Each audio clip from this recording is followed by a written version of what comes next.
Y antes de darte la palabra, Cayetana, con la primera de las cuestiones, me gustaría destacar la importancia de Sacabat y también agradecer a todos los asistentes hoy a este acto, bueno, a este campus, sobre todo a aquellos que habéis tenido que coger un avión, un tren, un coche, un BlaBlaCar o lo que sea para estar hoy aquí, porque es un esfuerzo grande, somos conscientes de ello, así que deseamos que os lo paséis estupendamente. Y sobre todo a los amigos de Libertad Sin Ira también, gracias por venir aquí. Sacabat es vuestra casa, siempre lo será y ojalá podamos hacer cosas en un futuro juntos allí en Madrid porque os lo merecéis y creo que hacéis muy buen trabajo, ¿vale?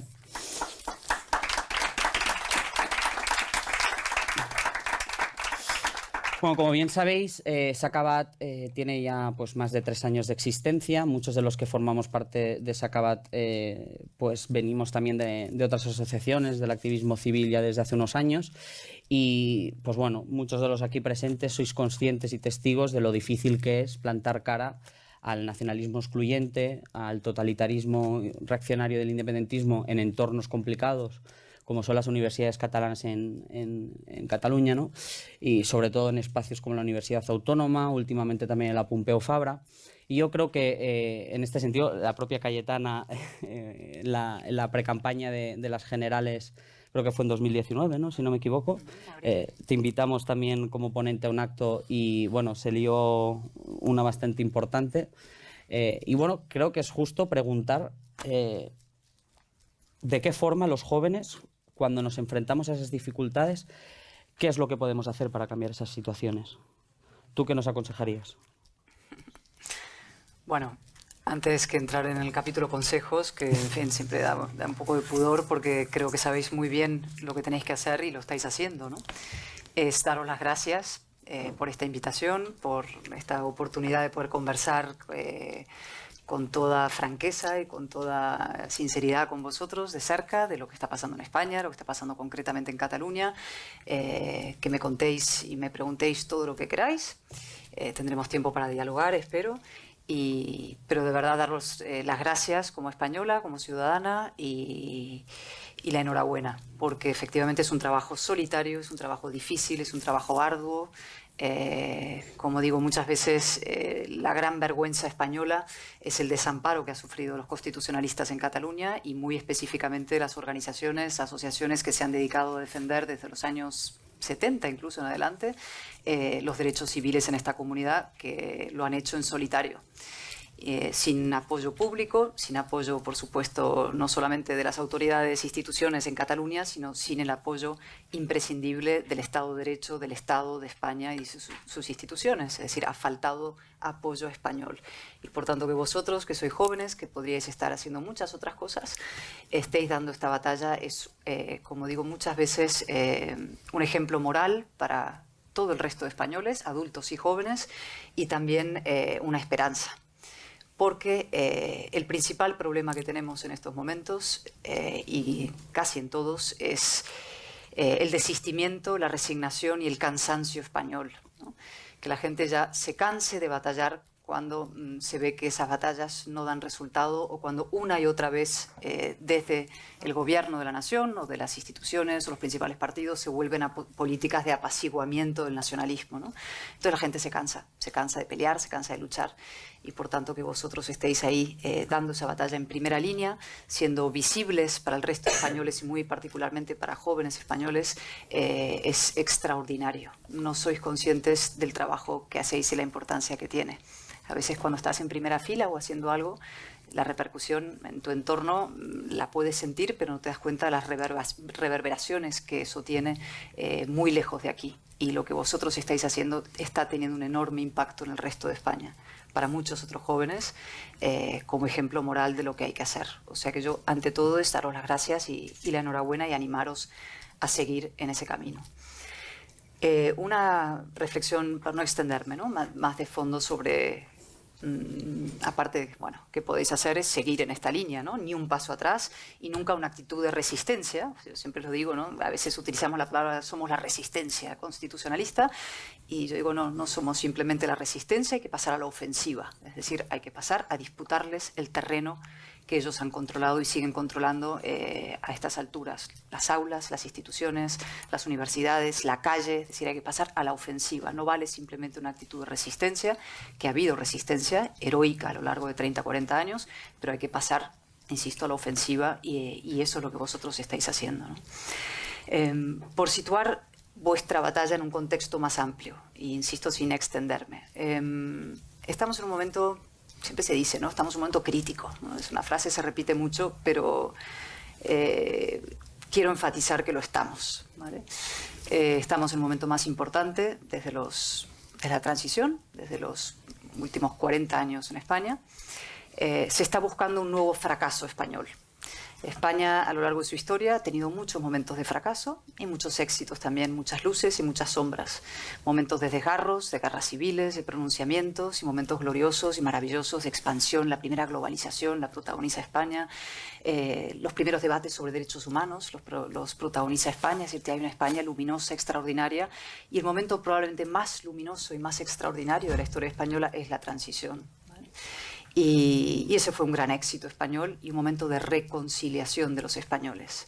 Y ahora estamos en un momento que se está intentando impugnar y destruir ese momento de reconciliación española y sustituirlo por un movimiento de revancha y de ruptura. Frente al reformismo de la transición se está buscando la ruptura, frente a la reconciliación y la historia de las reconciliaciones españolas se está buscando una vez más el revanchismo, el guerra civilismo y el cainismo y el enfrentamiento entre unos españoles y otros. Vosotros estáis en una trinchera clave, que es la trinchera en Cataluña, luego podemos hablar más a fondo de eso, pero que seáis conscientes de eso. Y al estar batallando por la reconciliación española, estar defendiendo la convivencia y el modelo constitucional, sois herederos de muchas generaciones y muchas personas que trabajaron para desmentir esa historia del fracaso español y para demostrar que España podía ser eso de una voluntad ciertamente empecinada de vivir juntos los distintos, que personas muy diferentes, monárquicos, republicanos, creyentes, ateos, catalanes, castellanos, vascos, andaluces, gente con acentos distintos, pero pudiera convivir en un orden de libertad. Vosotros sois herederos de eso. Hemos celebrado, conmemorado, más que celebrado, el 25 aniversario del asesinato de Miguel Ángel Blanco. Él es el representante, el símbolo de una generación, pero hubo otras. En la transición hubo jóvenes y no tan jóvenes que pusieron en pie un país reconciliado consigo mismo para acabar con el guerra civilismo y en otros momentos españoles también.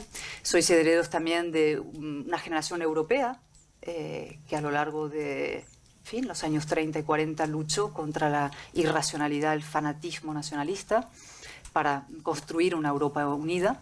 Muchos millones murieron en ese empeño, otros se salvaron. Mi padre es uno de los jóvenes franceses que fue a la guerra también, que sufrió el exilio, cuyos compañeros de clase muchos fueron, masacrados en las trincheras porque defendían la libertad. O sea, es una antorcha que se va pasando y que se va pasando y que cada generación recoge y tiene que defender de distinta manera, y esto es lo que os toca a vosotros. Y por tanto, mucha fuerza, mucha convicción, mucho coraje, no dudéis de lo que estáis haciendo, nunca un y mucho ánimo. Pues sí.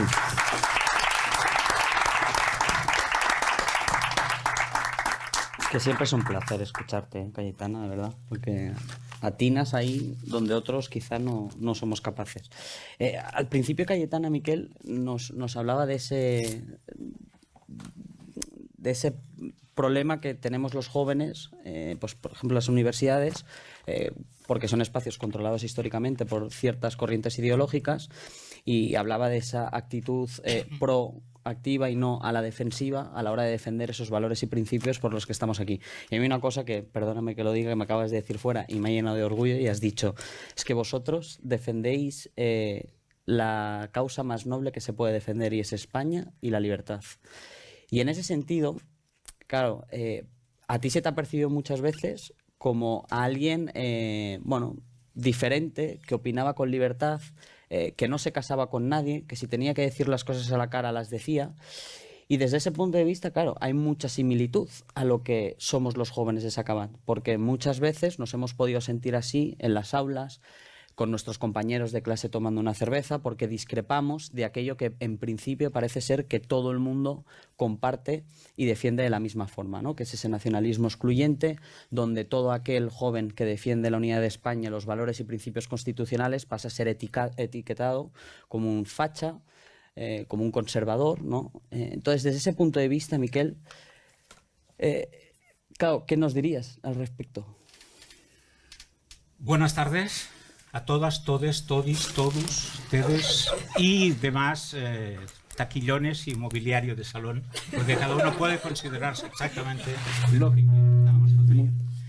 Vamos a ver, ¿qué os diría yo? Hombre, yo os diría que lo vuestro es de placa de mármol en todas las plazas públicas de España. España tiene, además del momento histórico que señalaba muy bien Cayetana, tiene mirada de nube y palabra de acero. Y esto es muy importante que lo tengáis en cuenta. Hay pocas personas que tengan mayor coraje en tan poco espacio. Tú miras a Cayetana y dices, no es muy alta, no. Lo que hay dentro es enorme. Eso es el espejo en el que tenéis que miraros. ¿Por qué os digo esto? Cuando uno cultiva la esencia de l'autre, es decir, ser distinto, ser otra cosa, ser una cosa diferente, llega un momento en que a veces te da la sensación de que eres gilipollas. Y piensas, bueno, aquí todo el mundo está siguiendo el rumbo de la estelada, en el caso de Cataluña, o el rumbo podemita, y fíjate, y coño, este se ha colocado aquí, el otro se ha colocado allá, y yo soy el único que estoy, como decimos en Cataluña, fragant la mà por la pared, pasando la mano por la pared, porque no encontramos tal. Oye, ese es el precio que hay que pagar. Y yo no os voy a decir que esto será fácil, ni os voy a decir que os vais a hacer ricos, ni os voy a decir que ni siquiera vuestros amigos, vuestras propias familias entiendan por qué, por ejemplo, estáis aquí ahora. Es fácil decir, oye, yo sigo la corriente, me dejo llevar y por lo tanto ya estoy integrado. Pero ¿qué preferís ser? La oveja 1.545.000 del gran rebaño socialista, Laci, Bilduetarra, o vosotros mismos. Porque yo prefiero ser el hijo del señor Miguel y la señora Pepita, que en paz descanse, que no el militante 3.543 de cualquier partido sinvergüenza, ladrón, estafador y traidor. Y digo esto porque es verdad que hay partidos que son traidores. España es una realidad que ha tenido no tan solo un peso histórico extraordinario, como decía muy bien Cayetana, sino que además tiene unas enormes perspectivas de futuro. No os creáis a los que dicen este proyecto está acabado, esto está viejo. Miraos los unos a los otros. Yo ya he hecho todo lo que tenía que hacer en la vida, no poca cosa más haré. Y por lo que me cuenta la Guardia Civil todavía menos, si me pillan. Por lo cual, lo que se tenga que hacer lo tenéis que hacer vosotros. Y tenéis que hacerlo pensando que España vale la pena. Porque cuando hablamos de España, a veces esto es un poco de España. Es como cuando dices Numancia, parece que vais a hacer un discurso, ¿no? España sois vosotros, pero son vuestras madres, son vuestros padres, son vuestros amigos, vuestros compañeros, son los sitios que os gustan, el sitio en el que os disteis el primer beso, el sitio en el que celebrasteis por primera vez un aprobado, el sitio en el que cogisteis el primer pedal. Esto no lo comentemos fuera de aquí tampoco, estos temas los dejamos aparte. España es un sentimiento. Una vez me preguntaron qué era la patria, qué era para mí.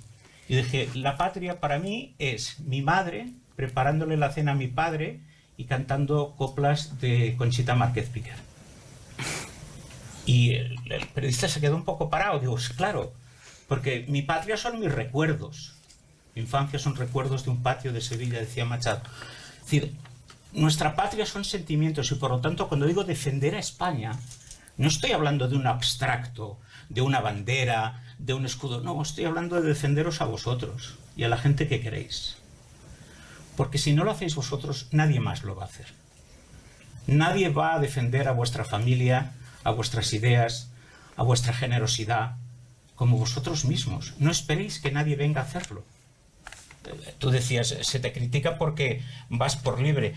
Voy por libre porque, por desgracia, encuentro poca compañía por el camino. Me encantaría ir acompañado.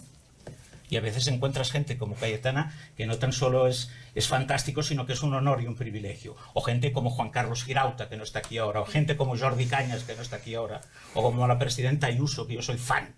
Soy ayuser total. Vi en Instagram ayusers, digo, ahí voy yo. Eso y los pandas. Bueno, es igual.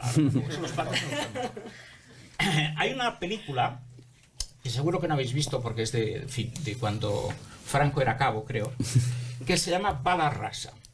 Lo digo para acabar de situar el marco donde yo creo que vosotros deberíais poner vuestra mente y focalizar los esfuerzos. En esa película, la trama es un dramón de los años 40, la protagoniza Fernando Fernán Gómez, lo cual ya éramos un aliciente para verla. Se explica una parábola. La parábola es la siguiente. Cuando nacemos, esto independientemente de que seáis creyentes, no creyentes, medio pensionistas, esto a mí me da igual. Cuando nacemos, Dios nos da unas monedas y nos las pone en las manos. Y esas monedas nos acompañan a lo largo de toda nuestra vida. Entonces, cuando morimos, lo primero que hace Dios es ver qué tenemos en las manos. ¿Tenemos las mismas monedas que nos dieron al nacer? ¿Tenemos más? ¿Tenemos menos? ¿No tenemos ninguna? Esas monedas no significan ninguna cosa crematística. Esas monedas significan el capital que nos dan nuestros padres cuando nacemos. Nuestra tradición, nuestra herencia, nuestros principios, nuestra capacidad de ser buenas personas, de ser justos, de ser valientes. Si al final de tu vida te miras las manos y están vacías, yo no concibo cosa más terrible. Contaba Cayetana viniendo hacia aquí que yo tuve el triste privilegio de sostener a mi padre cuando se murió. Lo tenía así en los brazos y yo tenía 16 años. Yo os puedo asegurar que las manos de aquel hombre rebosaban. Un sencillo camarero, un señor que trabajó toda su vida durmiendo 4 horas diarias, lo cual es, en fin, es mucho trabajar. Si vosotros, dentro de 20, de 30, de 40 años, cuando os miréis las manos, no necesariamente antes de morirse, pensáis, me parece que las tengo un poco más llénicas de lo que las tenía aquella tarde que estábamos cerca de Vic. Yo creo que habréis hecho un buen servicio a España, pero sobre todo a vosotros.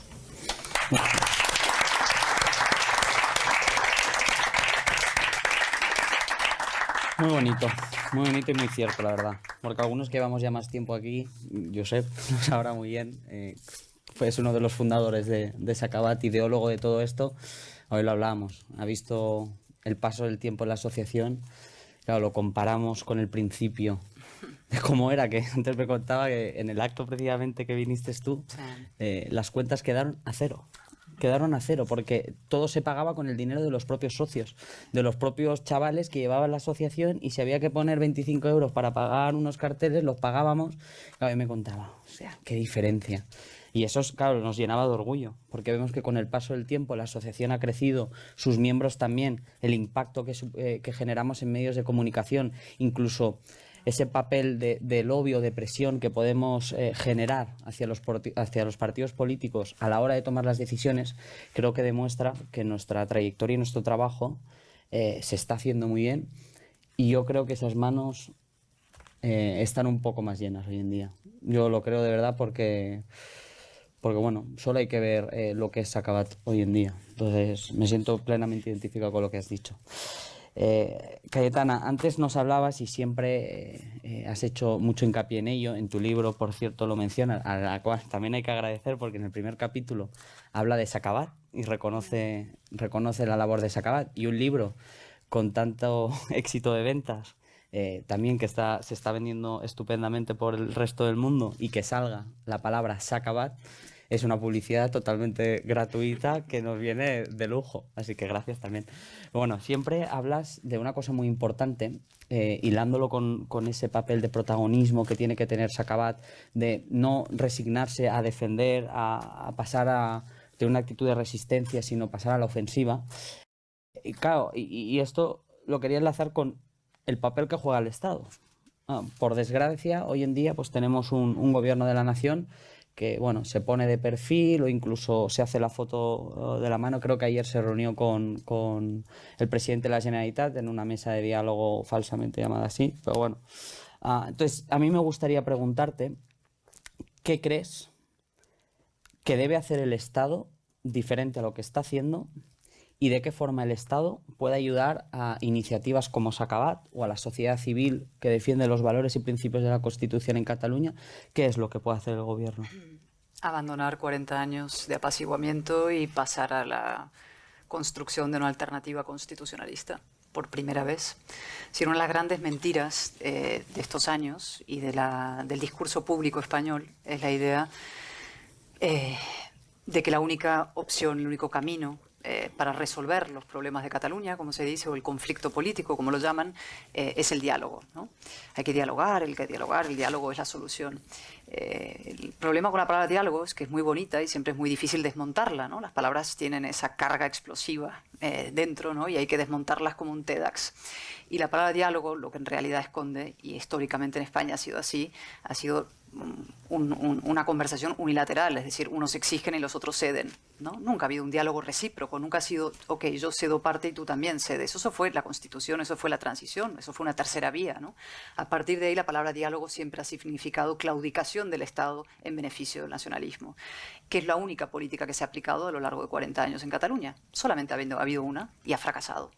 Y fracasó, como se ha demostrado, de una manera muy gráfica y muy espectacular y muy dramática el 1 de octubre. Ese fue el fracaso de la política de apaciguamiento. ¿Y qué es lo que pasó? Fracasó, salimos a la calle masivamente los españoles, el rey hizo un discurso absolutamente formidable que no le perdonan hasta el día de hoy. La sociedad se movilizó, estos señores, el Estado de Derecho también, los metieron en la cárcel. Y luego pues llegó el Partido Socialista y decidió una vez más volver a la política del diálogo, es decir, el apaciguamiento, es decir, de los indultos, es decir, de la reafirmación y legitimación del nacionalismo en su discurso y, por tanto, del repliegue del Estado. Con lo cual estamos haciendo la misma política ahora que nos llevó al fracaso. ¿Qué hay que hacer? Pues la otra política, la única que no se ha ensayado, que es la de la afirmación constitucionalista, que es una política basada, por supuesto, en convicciones morales, que lo es la política moral, es decir, la que defiende los derechos civiles, pero además es la eficaz. Lo moral es lo eficaz y eso es una lección muy importante porque a veces te dicen, no, es que lo moral no funciona, los principios, no, es que lo que no ha funcionado es lo inmoral. Entonces, ¿qué tal si aprovechamos la maravillosa circunstancia de que además lo moral es lo eficaz? Partimos de la base de que la sociedad catalana está rota en dos, de que el catalanismo es el responsable de esta catástrofe, porque unos dicen, no, el nacionalismo malo, catalanismo bueno. No, este nacionalismo viene de aquel catalanismo que era del presuntamente responsable Pujol, hombre moderado. Falso. No existe el nacionalismo moderado. El nacionalismo es reacción en movimiento. Son gente reaccionaria, tribalista, que está permanentemente en movimiento. No son moderados. A veces se disfrazan de moderados, parecen moderados, utilizarán un lenguaje lleno de eufemismos, pero es un movimiento profundamente reaccionario y radical. Llámese como sea. Entonces lo que hay que hacer es no resucitar el catalanismo que nos ha traído hasta aquí, sino defender, promover al constitucionalismo. Coger a esa mitad de Cataluña que ha sufrido desamparo durante 40 años y darle eso que yo llamo hasta la saciedad, hasta ahora inútilmente, las 4 P's, que es presencia, prestigio, poder y presupuesto. Y esto último es lo más importante, es dinero. Es invertir en constitucionalismo en Cataluña. Si no hay incentivos para ser constitucionalista en Cataluña, ¿quién se va a dedicar a ser constitucionalista aquí? Héroes como vosotros, gente con unas convicciones, pero a prueba de todo, que dice yo pongo lo mío por delante de cualquier criterio racional que me diría tú dedícate a ser nacionalista porque vas a triunfar como periodista, como lo que fuera, funcionario, incentivos, ¿no? El nacionalismo tiene incentivos, tiene además la protección del Estado, tiene dinero, tiene todo, y ser constitucionalista nada. Y eso es lo que tiene que cambiar. Y para eso, ¿cómo se puede conseguir que eso suceda? Puede obrarse la maravillosa circunstancia de que por fin un gobierno español lo entienda y decida que una partida de los presupuestos generales del Estado tienen que ir dedicados a fortalecer a la democracia en Cataluña, que es nada más y nada menos que eso, es decir, en lugar de estar engordando el nacionalismo, meter dinero en constitucionalismo aquí. Puede ser que los empresarios y las élites económicas dejen y abandonen el,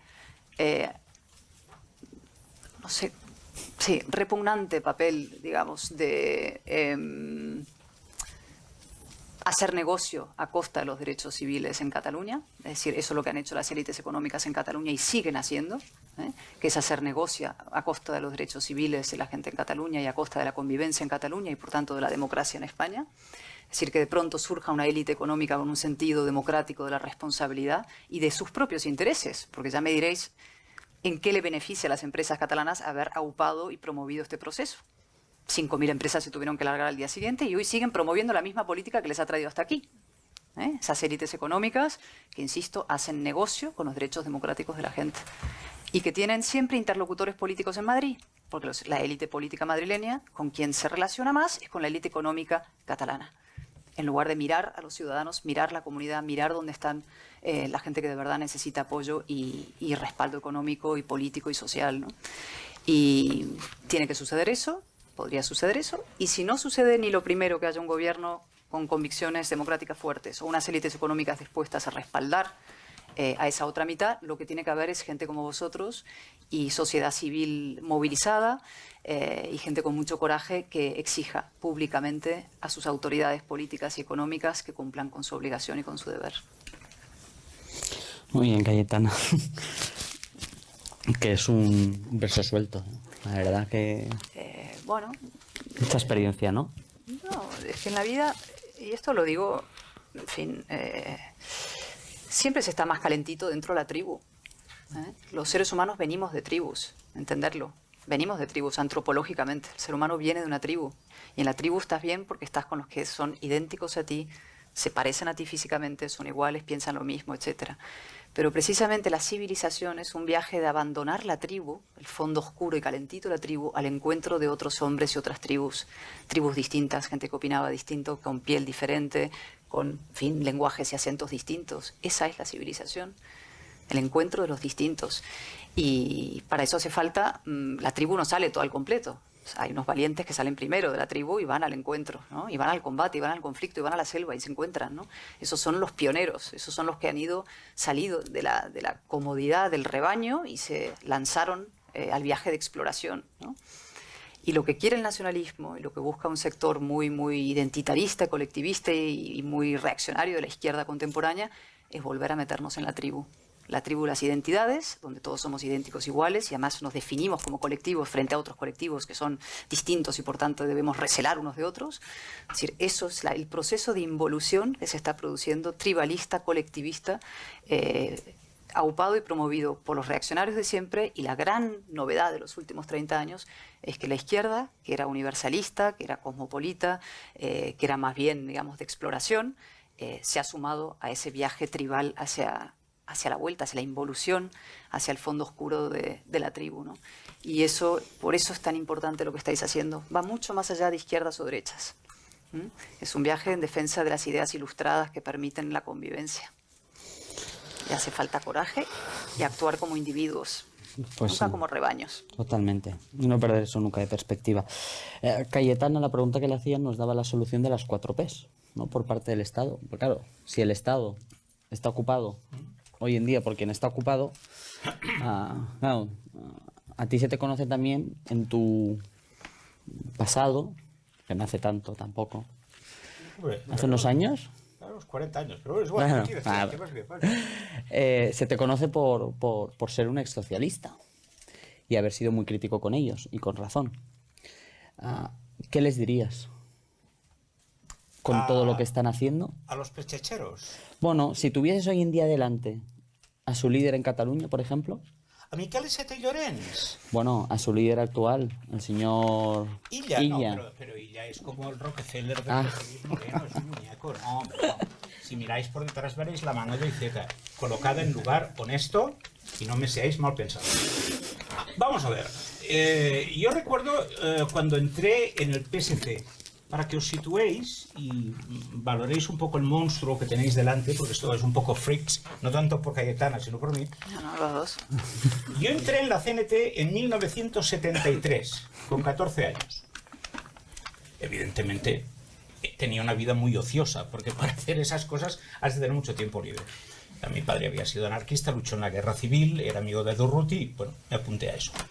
A mi padre le di el disgusto de su vida, me dijo, sobre todo no se lo digamos a la mamá, porque se va a poner, claro, si las madres ya padecen cuando llegas media hora tarde, imagínate si en el tardofranquismo le dices que el chiquillo se ha hecho anarquista. Claro, lo hubiera pasado mal. El anarquismo acabó muy mal. y acabó muy mal porque confundió comerse al hipopótamo del zoo con la justicia social. Y creyó que el todo vale, vale todo era lo mismo que instaurar un régimen de igualdad entre todas las personas. Pasaron unos cuantos años y entonces pues al final acabé en el PSC. Lo explico en un libro que escribí hará cosa de un par de años o 3, nada, el PSC, Historia de una traición. Y me apunté realmente pensando que, bueno, que esto de la socialdemocracia pues no pintaba mal del todo, ¿no? Sobre todo como te la vendían en Cataluña. Esto iba a ser, vamos, lo del helado de Esquerra los jueves, nada, una zapatilla rusa al lado de lo que te vendía el PSC. ¿Y cuál no sería mi sorpresa cuando de allí encontré muy buenos amigos? Girauta, Cañas, mucha gente que ahora está defendiendo justamente lo que no defiende el PSC, estábamos allí y nos fuimos. De entrada os diré una cosa, esto lo explicaba Juan Carlos. Algunos nos fuimos el día que, cuando asesinaron a unos guardias civiles, en la segunda planta de la sede del PSC descorcharon champán. Y es donde estaba el primer secretario del PSC, Raymond Obiols y Germà. He visto cosa más sosa en mi vida, ni más pagada de sí mismo. Es un intelectual. Ha escrito 2 libros. Uno hace 35 años y otro que se acaba ahora. Hombre, deben ser muy buenos, porque claro, si tu producción literaria se limita a eso, bueno. Todos hijos de familias, bueno, bienestantes de Barcelona, en las que antiguamente en las familias al niño lo ponían al frente de la hijuela, de las tierras y tal, y al tonto lo enviaban, pues o sea, que fuera cura o a la marina, una cosa de estas. Aquí, en las familias ricas, al listo lo metían en Convergencia, al tonto lo enviaban al PSC.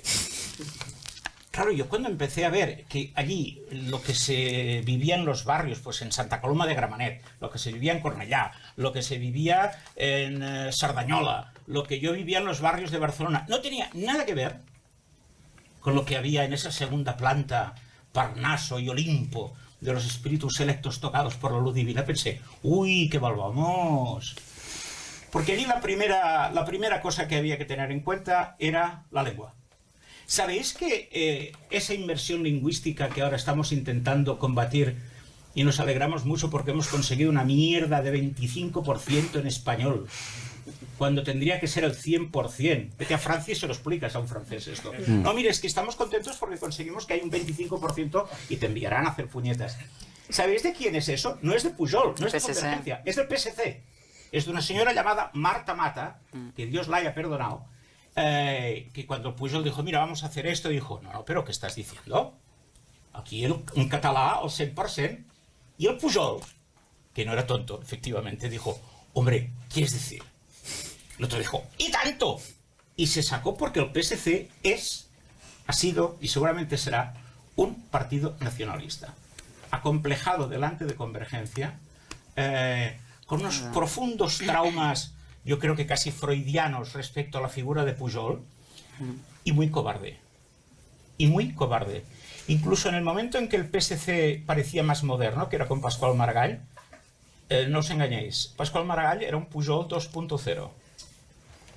Era lo mismo que defendía el Pujol, pero con ordenadores y con Blackberries. Y es así. Socialismo en Cataluña, y por extensión lo que ha conseguido que sea el socialismo en España, es la muleta necesaria para que se haya llegado hasta donde se ha llegado. Sin el PSC, el 1 de octubre no hubiera sucedido jamás. Pero abjuraron de la izquierda, que como decía muy bien Cayetano, la izquierda es un movimiento universalista. En el fondo no es muy distinto del cristianismo. Los regímenes totalitarios, tanto los nazis como los estalinistas, perseguían a la Iglesia, porque es que Jesús se le ocurrió decir, fíjate qué barbaridad, que todos somos hijos de Dios. No este es más hijo de Dios porque habla en esto y este resulta que es un cuarto menos porque habla lo otro. No, no, no. Todos somos hijos de Dios. Y la izquierda lo que viene a decir es todos los seres humanos somos iguales.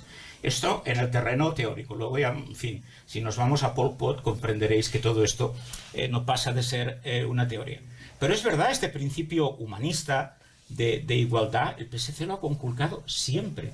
Por lo tanto, yo si tuviera a Iceta delante, lo primero que haría sería decirle, ¿en qué momento perdiste la virginidad? No la física, porque sois bastante cochinos, mis caras. y realmente a mí me daría vergüenza sino porque Iceta cuando entró en el PSC se lo creía. Yo trabajé con Miquel Iceta y con Josep María Sala en la Secretaría de Organización. Era el coordinador de seguimiento y análisis político del PSC, que ya es decir, no sirve para nada esto, pero es igual. Y claro, yo veía cómo pensaba esa gente. Se iban a Cornellá y bueno, hostia, los obreros, claro, nunca habían visto un puto obrero, si fueran de familias ricas, lo más parecido al obrero que veían era la señora que les limpiaba la casa. Pues claro, veías los obreros de Cornellá, el obrero. Pepe Álvarez, este famoso poeta internacionalmente conocido, por decir que nos vayamos a hacer puñetas, ¿verdad? Algunos, este iba con mono a las ejecutivas del PSC. Trabajaba en la maquinista terrestre y marítima. Trabajaba, eufemismo. Mono tenía. ¿Se lo ponía? Sí. Quiero decir que su outfit para ir a las ejecutivas era ponerse el mono. Entonces podríamos decir, como Félix de Azúa caricaturiza en uno de sus libros, parece que es historia de un idiota contada por él mismo. Teníamos al obrero, la figura emblemática. ¿Habéis visto estos frisos soviéticos que están el soldado, la madre con el niño, el obrero? Pues teníamos al obrero. Luego teníamos al intelectual, que era Obiols, y al millonario, que era Joan Rondos. O sea, lo teníamos todo. Pero claro, hablaban de cosas que yo compartía. Y hubo un momento en que eso de repente desapareció. Ya no se ocupaban en guardar las formas. Antes al menos mantenían, bueno, vamos a hacer la papelería del partido en español y en catalán. Y hubo un momento en que se quitaron la careta. Y ese momento fue cuando llegó Margall. Y ahí perdieron todos la poca vergüenza que les quedaba. Por lo tanto, yo a los socialistas que hay ahora les diría, mirad, si lo que buscáis es un club para encontrar trabajo, seguro que los hay mejores. Si lo que estáis buscando es un sitio para ver a quién os folláis, ir a Tinder o a Grindr. Quiero decir, ya existen estas aplicaciones. No hace falta ir a un Consell Nacional. No hace falta pasar por un congreso. Incluso creo que es más operativo porque hay fotos, me cuentan, y estas cosas. Yo soy un señor mayor y casado. Pero claro, llega un momento que dices, ¿todo esto es impostura? Sí. ¿Y sabéis por qué yo odio, y lo digo así, sin ningún tipo de cortapisa, odio profundamente a estos Arlinkins? Porque han abusado de la buena fe de muchísima gente obrera, trabajadora, llegada de todos los puntos de España, que en su puñetera vida habían tenido nada y aquí a base de reventarse el lomo consiguieron tener una casica y a lo mejor otra casita en el pueblo, que es donde querían jubilarse. Los consiguieron engañar a todos. Nosotros votamos a Felipe y a Guerra, y una mierda. Estáis votando a Narcís Serra, que es el ser más despreciable, execrable y criminal. Lo digo por si esto alguna vez sale en los juicios, lo voy a repetir otra vez. Señoría, he dicho criminal.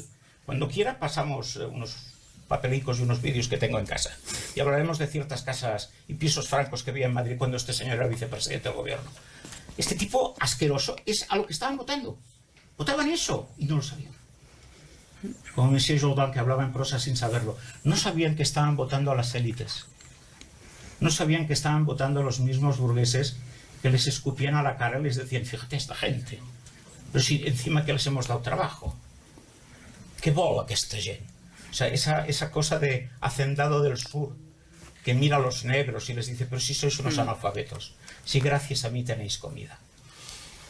Eso es lo que yo le diría a Miquel Iceta y Llorens, pero seguramente no lo haría, porque creo que cuando uno llega a tal grado de ruindad y de vileza moral como la de Iceta, que ha defendido un estatuto, o sea, un referéndum, que lo veréis. Que lo veréis. Y una cosa se llama la solución tardá, de la que algún día oiréis hablar, desglosada en 3 puntos, lo veréis. Las soluciones felices. Que venga Puigdemont, una solución feliz. Al principio me quedé un poco así, pensé, ¿ha dicho final feliz? No, solución. Es aceptar que, claro, que si ganara el independentismo, pues habría que aceptarlo. Porque nosotros somos demócratas, dices ya, pero es que la soberanía nacional reside en el conjunto de todos los españoles. Una parte no puede decidir por el todo. A ese señor tan abyecto que se ha vendido por llegar a ser ministro, y yo le diría, vete, porque no nos merecemos tener que respirar el mismo aire que personas como tú. Y es que no hay nada peor que el que obra mal intentando fingir que te está salvando la vida.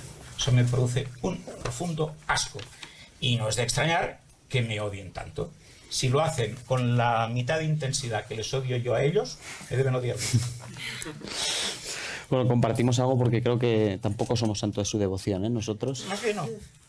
Nosotros no. La última vez que nos vimos con cierto líder socialista no se quiso hacer una foto con nosotros y la reunión se produjo, pero bueno. Por desgracia sí que es cierto que quizá la solución pasa por sus votantes aquí en Cataluña y creo que sí que de alguna forma nosotros tenemos que ser capaces también de saber atraer a ese votante para que sean conscientes del problema de esa falta de principios y de valores en relación a lo que nosotros defendemos del socialismo, ¿no? De esa traición. Porque al final lo estamos viendo estas últimas semanas y meses en el Parlamento con la votación de la modificación de la Ley de Políticas Lingüísticas en Cataluña, donde el PSC tenía una oportunidad de oro para bloquear ese modelo que vulnera los derechos fundamentales de los estudiantes en Cataluña y de las familias y padres y madres, y aún así han querido ponerse del lado, una vez más, del nacionalismo excluyente. Por supuesto. Voy a hacer como Josep Pla. Cuando ¿qué más quisiera yo? Cuando le decía sobre Serrano, dice, bienvenido al programa a fondo, dice, ¿puedo discrepar? No estoy de acuerdo. Las cosas a fondo no. Todo está en la piel. Como decía André Gide, todo está en la piel. La profundidad está en la piel.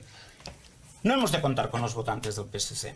El votante del PSC en estos momentos es un residuo sentimental, afectivo, psicológico, tradicional, que cada vez se está diluyendo más. Hemos de contar con los votantes que sepan que lo que está pasando aquí les está costando la vida económica, la ruina de sus empresas, posiblemente que se hayan tenido que marchar sus hijos fuera, a otro sitio, para ganarse, en fin, un sueldo, para labrarse un porvenir. Hemos de hablar con la gente que votó a Ciudadanos. Recordad, la primera vez en la historia que un partido constitucionalista gana unas elecciones en Cataluña. Y qué derroche de esfuerzo tan inútil se hizo con aquello. Aquello podría haber sido un punto de inflexión, y no lo fue. No entraremos a analizar ahora el por qué, no es el caso. Pero la culpa fue de Arrimadas. Entonces, sí, es igual. La cosa es, hemos de hablar a la gente con sentido común. Si nos limitamos a dirigirnos al que vota este, al que vota otro, creo que nos equivocaremos. Hay algo que aglutina a todos los catalanes, y a los gallegos, y a los de Zamora, y a los de Papúa Nueva Guinea, y es que hay que comer cada día, que hay que sentirse cómodo, y que hay que vivir por unas ciertas condiciones de tranquilidad. Como todo esto se ha conculcado, yo creo que las imágenes de la Plaza Urquinaona me parece que las tenemos presentes todos, ¿no? Y la del policía, pobrecito, que quedó como quedó. Y bueno, todo esto de Cayetana, además, ella sabe más que yo de esto y seguro que lo puede explicar. A mí me tiraron una piedra, pero como me la tiraron en la cabeza pensé, bueno, aquí es lo más duro que hay, con lo cual lo tenéis mal, lo tenéis jodido. Pero vengo a referir que hay que hablarle a todo el mundo, siempre, en toda circunstancia. No te dirijas solo a los votantes socialistas. Hay una parte que es una secta. Esto es como querer convencer a alguien que ha votado Convergencia toda la vida y ahora vota Junts. La tieta. Sí. Tú coges a una señora que es beata de toda la vida, que va a misa de 8, y dile, señora, Dios no existe, y se lo demuestras. La matas. Le das un susto que la pobre señora se queda en el sitio. A la señora que pensaba que Pujol es lo mejor que nos había pasado, y que Goito, el presidente Puigdemont, y nuestros exiliados, y hay 4.000 represaliados, y aquella señora que le tocaron las tetas, madre mía, y todo esto, no le vayas a contar nada. Hay que hablar a la gente razonable, que votaba cosas razonables, como fue en su momento el Partido Socialista de Felipe, con todos los defectos que se quiera, y de Alfonso Guerra. Pero eso ya no existe más. Ese PSC, ese PSOE ya no existen más. Existe una especie de kirchnerismo en Sánchez. Y eso ya no es el PSC. Hay que hablarles de otra manera. Hay que decirles, mire, ¿usted está de acuerdo con lo que pasa? ¿A usted le gusta esto que está pasando? ¿Usted cree que una chica tiene derecho a ir a abortar sin decírselo a sus padres, siendo menor de edad? ¿A usted le parece bien que una persona, por el hecho de cometer un delito en nombre de una ideología, tenga que ser absolutamente exculpada? ¿Usted considera justo que la memoria histórica de este país, tan salpicada de sangre, de mártires, de héroes, como Gregorio Ordóñez, como Miguel Ángel Blanco, la tengan que escribir sus asesinos? ¿Le parece a usted normal esto? Que el que mató a su padre tenga que decirle a usted cómo tiene que recordar ese suceso. ¿Y a usted le parece bien que se gasten los millones que se gastan en el ministerio del señor Garzón? Ese que te dice que has de comer esto, lo otro no. Luego se trincó unos chuletones el cabrón que, bueno, tiembla el misterio. ¿Y esto no cree usted que podría darse, por ejemplo, a los jóvenes para que emprendieran negocios? ¿O hacer una quita a los autónomos? Porque somos el país que más paga de autónomos en toda Europa. No sé si lo sabéis, aquí has de pagar 300 y pico pavos, de momento que en enero lo suben. ¿Factures o no factures? Y si no facturas, al día siguiente tienes un recargo. Y si no pagas durante 3 meses, te embargan la cuenta. Esto no es así en otros países. Se pagan o cuotas mínimas o no se paga, o pagas en función de lo que facturas, que sería lo normal. El dinero, en vez de estar en el bolsillo del Estado, debe estar en el bolsillo de los ciudadanos. Es lo que hace funcionar la economía. El liberalismo, en este sentido, es el gran invento, el gran asunto de la cosa. Es decir, oiga, mire, ¿yo qué quiero del Estado? Quiero que me defienda, para eso están las Fuerzas Armadas. Quiero que a la gente que se queda sin recursos, que se queda en la cuneta, que no puede tirar, le ofrezca una ayuda, y del resto ya me ocupo yo. Déjeme vivir mi vida. Déjeme dirigirla como yo. No soy un niño pequeño. Todos los mensajes de este gobierno parece que van dirigidos a gente de 7, 8, 9 años. Son de kindergarten. No salgas por la noche. Uy, cuidado con esto. Ah, eso es malo. Oh, comer esto otro. Vete a la mierda. Pero meto yo en tu vida. Por lo tanto, yo creo que hay que hablarle a todo el mundo en ese lenguaje universal, que es el que yo creo que entendemos todos.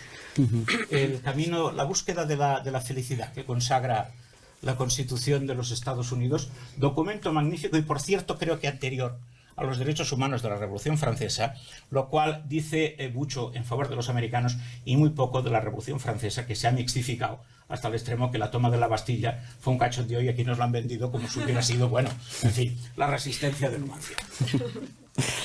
Bueno, Cayetana, supongo que quizá querrás afianzar alguna de las ideas, pero no me gustaría que acabásemos, porque también lo habíamos hablado y queremos daros la oportunidad a todos de que podáis preguntar con total confianza, porque no siempre se tiene la oportunidad de tener a dos ponentes de este nivel de forma tan cercana.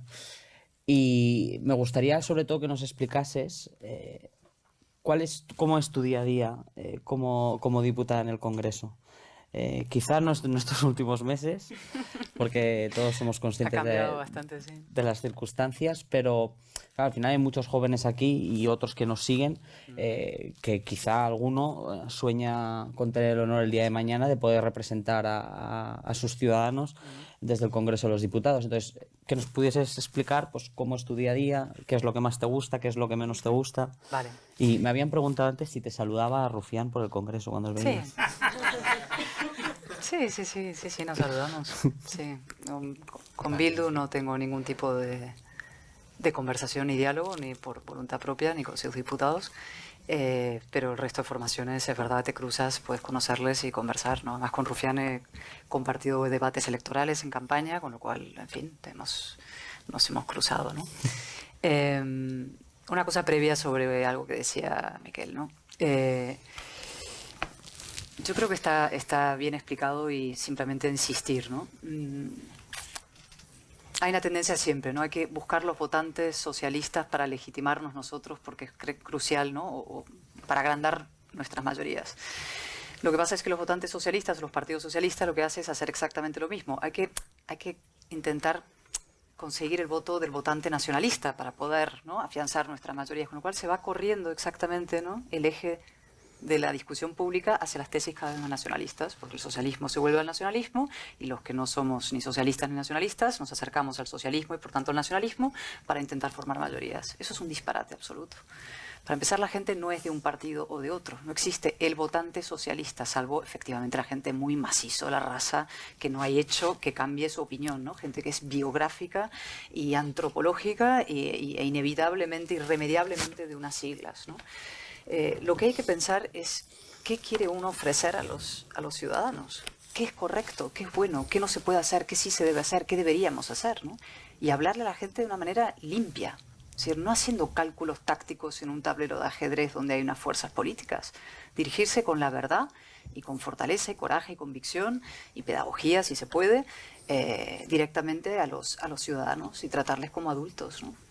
Y entonces armar ese proyecto basado en las 3, 4, 10 cosas que uno considera importante, ¿no? Y no estar, insisto, como decía Miguel, buscando, no, es que necesitamos a un votante socialista para poder formar. Siempre que hagamos eso, estaremos en el fondo metidos en el marco suyo. Porque como bien explicaba él, el gran problema en Cataluña es que el socialismo se hizo nacionalista muy pronto, si es que alguna vez fue otra cosa, ¿no? Hay una xenofobia profunda, interior. En el nacionalismo, desde luego, es su ADN. Pero es que en el socialista catalán, también. En el fondo despreciaban a los inmigrantes del resto de España que venían aquí a trabajar. Y en el fondo los forzaban a convertirse en élite y a hablar el lenguaje, literalmente y metafóricamente, de la élite nacionalista catalana, que era nacionalista, separatista. El que ha mandado más que nadie en este país es Pujol. Cuando lloriquean los nacionalistas, ay, es que no me han mandado, es que nosotros queremos. Nadie ha mandado más en España en los últimos 40 años que Jordi Pujol. Nadie. Es el marco y es que manda hoy, políticamente difunto y moralmente difunto, que lo está. En el fondo hay mucha gente diciendo, ojalá volviera un Pujol. ¿A que sí? ¿A que lo oímos en gente? Ojalá hubiera un nacionalismo moderado, un sentido de Estado, ¿no? Un líder en Cataluña con sentido de Estado como Pujol, te dicen. Pujol, sentido de Estado. Sentido de destrucción del español, eso sí lo tenía. Y puso en marcha un plan. Hay gente que le concede cierta importancia, otra menos, pero la educación, en la cultura, etcétera, en crear un solo pueblo catalán. ¿Fracasó? Fracasó. Programa 2000. El programa 2000. ¿Fracasó? Sí, fracasó. Y eso es nuestro éxito. Fracasó sin dinero nuestro, sin ayuda nuestra, sin que hubiera un constitucionalismo organizado, pero fracasó. Cataluña se rompió en dos. Se rompió el 1 de octubre en dos. Si hubiera tenido éxito Pujol, no se hubiera roto en dos. Hubieran conseguido ganarse las mentes y los corazones de los catalanes y haber creado un ejército nacionalista de fanáticos. ¿Que hay un sector fanático? Sí. Que esos hay que dedicarse a eso. A mí me preguntaban siempre en campaña, pero ¿y usted qué va a hacer para que esos 2 millones se sientan cómodos? ¿Yo? Nada. Me voy a dedicar a la otra mitad, que llevan apaleados 40 años. Y que esos vayan al rincón de pensar y reflexionen. ¿Por qué no quieren vivir con otros catalanes? ¿Qué problema tienen que no quieren vivir con otros catalanes y con otros españoles? Porque eso tiene una respuesta. Eso se llama xenofobia. Y entonces esa gente que medite en el rincón de pensar, que salgan del agujero, están ahí metidos, ensimismados, narcisistas, están dispuestos a destruir económicamente su comunidad. Cataluña está en decadencia, alarmante decadencia. Barcelona es la sombra de lo que fue. Han conseguido destruir Barcelona, que Barcelona era la isla de prosperidad, del liberalismo, en cierto sentido, de la apertura cosmopolita, dentro de una Cataluña muy tribal, muy cerrada y muy lo que fuera. Han conseguido destruir Barcelona también. Es un desastre lo que han hecho. Madrid hoy, y cuando se los dice, se les ponen histéricos, porque la comparación con Madrid, ¿no?, genera urticaria en un nacionalista, porque vive obsesionado con Madrid. Bien, Madrid hoy, ¿por qué Madrid está abierta a inversión? ¿Por qué está, en fin, en un proceso de explosión de fortaleza e inversión? Porque no es identitarista, porque no es cerrada, porque no cultiva el ombliguismo y el narcisismo y en fin, saltarse las leyes. La señora Borràs cree que la ley no va con ella, presidenta del Parlamento. La Generalitat cree que la ley no va con ella, total, 25%, hay sentencias, pues hago trucos legales, no lo aplico. Y claro, ¿por qué creen que la ley no va con ellos? Porque hemos permitido que eso sucediera. Porque cuando cometieron el mayor crimen que se puede cometer en política, que es un golpe de Estado, se les indultó. Y al señor Puigdemont, lo que quieren hacer, en el fondo, si ninguno de los dos, ni Sánchez ni Aragonés, en el fondo quieren que vuelva, porque es un problema para los dos, sobre todo para Aragonés y por tanto para Sánchez. Pero si vuelve, el plan, ¿cuál es? Indultarles. La gente tenía razón el 8 de octubre, maravilloso, aquella manifestación, cuando decía Puigdemont a prisión, ¿no? ¿Quién los mandaba a callar desde el escenario? Borrell. Josep Borrell estaba en el escenario en esa maravillosa manifestación. ¡Shh, shh! ¡Ay, no! ¡Ay, no! La gente gritaba, Puigdemont, da prisión. Con toda razón, claro. Los delitos tienen que tener consecuencias en democracia. En fin, eso respecto a lo que decía Miguel, que nada, de estar todo el día mirando los social nacionalistas, que lo son. Lo que hay que hacer es construir un proyecto constitucionalista, demócrata, abierto y pensar que Cataluña y la libertad no son una contradicción. Es decir, que la Cataluña liberal no es un oxímoron. Puede haber una Cataluña plural, tolerante, cosmopolita, abierta, centro de la libertad. Lo fue en un paréntesis brevísimo en la transición. En un momento extraordinario era el centro de la libertad en España. Madrid parecía un poblacho retrasado comparado con esto. Aquí venía todo el mundo. Los escritores, venía el mundo de la literatura, la cultura, a buscar libertad. Fue un paréntesis. Duró lo que llegó Pujol. Y Tarradellas, que si no conocéis bien su figura, es una figura a estudiar a fondo, y sus cartas al director de La Vanguardia advirtiendo en el año 81 lo que iba a pasar con Pujol, lo tenéis que también conocer y reivindicar esa figura de... Eso sí era un hombre de Estado, y no el puyolismo. Y luego, para caer en la cotidianidad del parlamentario, voy a decir dos cosas. Una, digamos, crítica y una cosa más importante. La más crítica, o digamos más pesimista, es que es verdad que hoy en día, y en España, la vida del parlamentario es la vida de alguien que es un simple engranaje en una estructura mayor. Hay lo que podemos llamar grupocracias, donde la dirección de los grupos, los partitocracias, donde los partidos deciden absolutamente todo lo que hace el grupo parlamentario. Es decir, el individuo, el diputado con su responsabilidad, hoy es inexistente.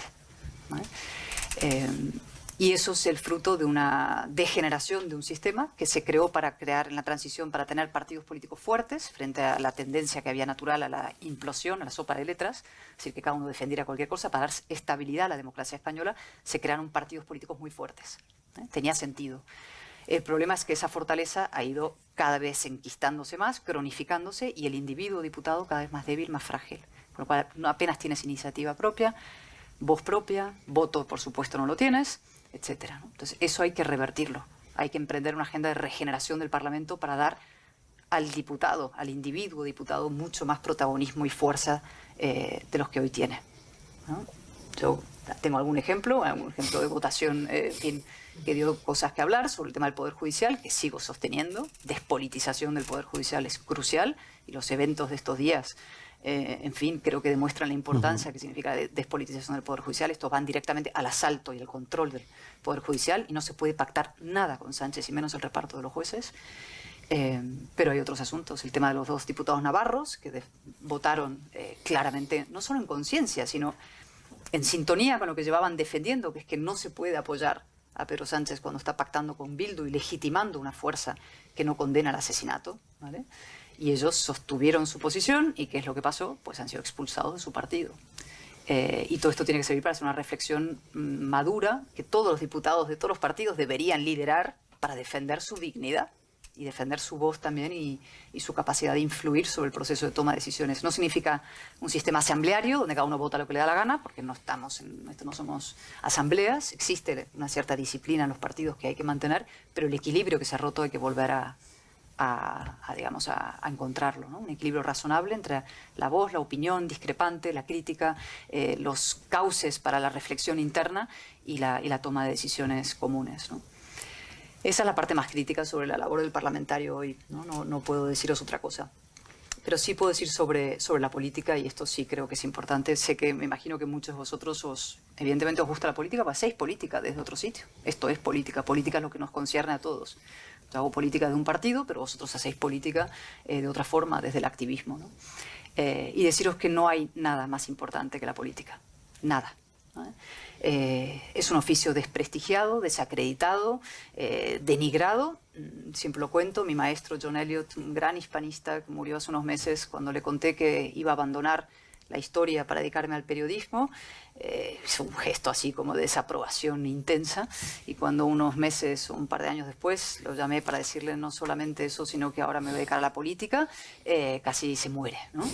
Casi se desmaya del horror. Le parecía que la pendiente así, ¿no? Él iba degradándome hasta el agujero más profundo que dedicarme a la política. Y yo eso lo comprendo, pero sin embargo digo, no hay nada más importante. Nada que afecte más a la vida de la gente. Desde lo más nimio, lo más pequeñito, desde una carretera donde se va a trazar, si el AVE va a ir por aquí o por allí, hasta lo más importante que tenemos, que es la vida, la muerte, las decisiones de ir a la guerra, no la guerra, los derechos civiles, las pandemias, si se toman confinamiento, no confinamiento. Imaginar lo importante que han sido las decisiones políticas, cómo han afectado millones de vidas con la pandemia, ¿no? Confinamientos severos o apertura, ¿no? Esas son decisiones políticas que se han tomado, no solamente científicas o técnicas, fueron decisiones políticas. Por tanto, a quienes queréis dedicaros a esto, animaros a que lo hagáis. Es tan importante la política que no se puede dejar en manos de los peores, que es lo que está pasando ahora. Hace falta que la política se dediquen los más inteligentes, los más competentes, los más honestos y los mejores de una sociedad. Y ahora está pasando lo contrario.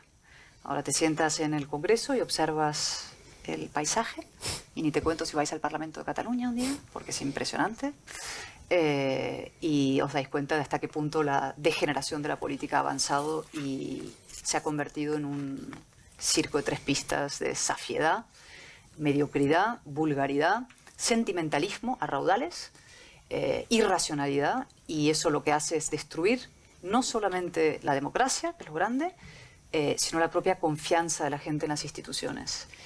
Y eso, y con esto acabo, es enormemente peligroso. Cuando empezáis a mirar las encuestas de lo que opina la gente en Europa y en América, la gente joven como vosotros, cuál es su valoración de los sistemas democráticos, empieza a caer en picado. La gente empieza a percibir la democracia es un problema. La democracia son unos políticos corruptos que se reparten el poder, que no solucionan los problemas, que no sirven para nada, etc. Y entonces, ¿qué alternativas hay? Y la gente empieza a mirar fuera del orden liberal y democrático en busca de soluciones.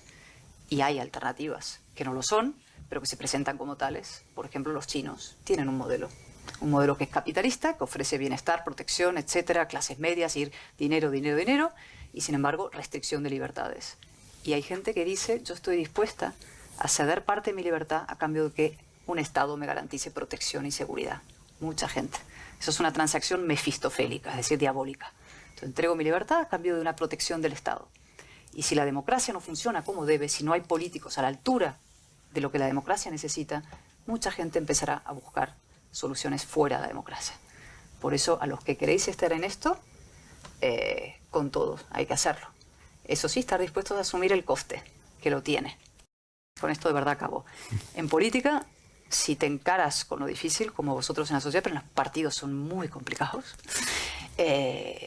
siempre te ponen contra, o sea, sumisión o conflicto. Es decir, o te sometes o tienes que encarar conflicto fuerte. Y yo siempre digo, entre la sumisión y el conflicto, hay que elegir el conflicto.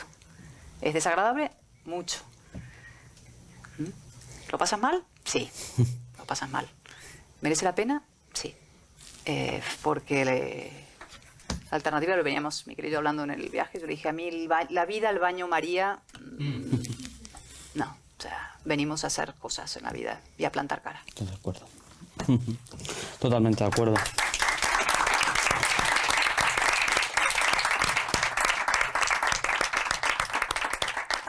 La vida es de los valientes, creo yo. Siempre hay que plantar cara. ¿Quieres matizar algo? ¿Quieres que demos...? Me gusta mucho Cayetana. Francamente, tiene un sentido común esta mujer que si esto se pudiera vender tendría el monopolio mundial. No, sencillamente decir una cosa al final. Mirad, solamente hay un sistema que haya funcionado a lo largo de toda la historia, y es el capitalismo. Nos gustará más, nos gustará menos. Algunos pensamos que, hombre, exterminar a 8 millones de enanitos liliputienses para conseguir petróleo está mal, pues sí, está mal. Pero el sistema de trueque, de transacción de esa tribu de la que hablaba Cayetana, es el único que ha funcionado. Y a partir de ahí, con matices, yo me lo quedo todo y ya lo repartiré, lo vamos a repartir todo entre todos, desastre total, porque nada se reparte, o vamos a poner unas mínimas normas racionales en las cuales cada uno, según su capacidad, según su esfuerzo, según su talento, pues pueda obtener beneficios. Esto es el capitalismo.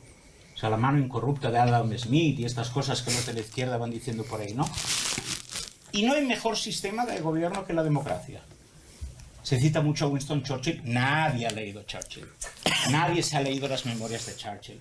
Nadie se ha leído las memorias de su secretario. Por cierto, os las recomiendo, que son geniales. Un tipo que entró a trabajar para Churchill odiándolo y acabó, vamos, que meaba agua de limón cuando veía el puro del caballero. Tipo genial. Pero Churchill decía que la democracia es un pésimo sistema de gobierno si no fuera porque los otros son horrorosos.